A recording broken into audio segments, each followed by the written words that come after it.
Part 2! And this is a final.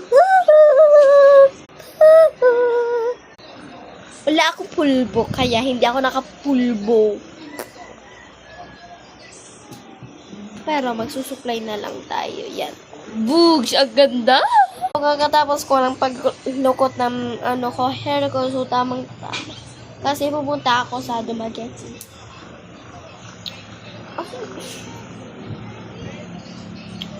Kasi yung suklay.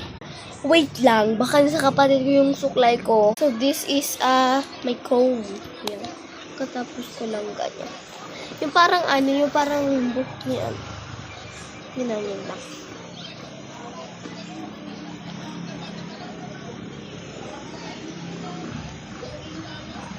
Irisin ko to siya kasi ang pangit ng pagka-pink-pink niya. Kasi lip tint lang dapat ilalagay ko doon. Sinama ko naman kasi ng lipstick nung para malagkit. So, malagkit na yung lips ko. Hindi na ko to patang-tam. Wala lang ako ng tissue.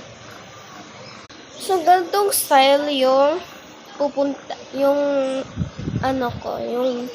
hairstyle. Wait lang, pagandahin ko lang konti. So, guys, pinagupitan ko yung hair ko. Tingnan niya sa pinagupitan ko kasi ngayon lang, pinagupitan ko na yun.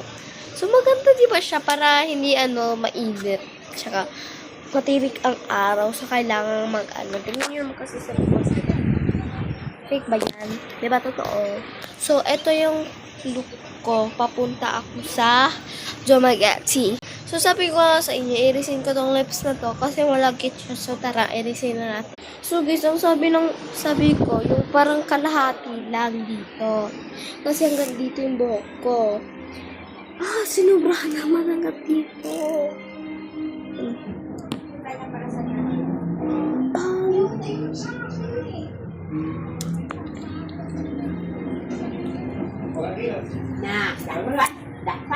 Yan.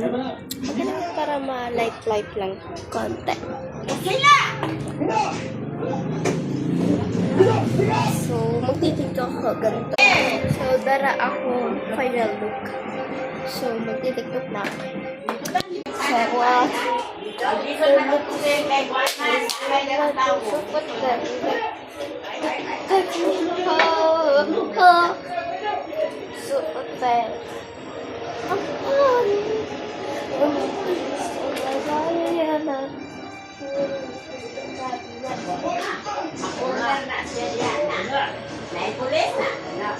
So,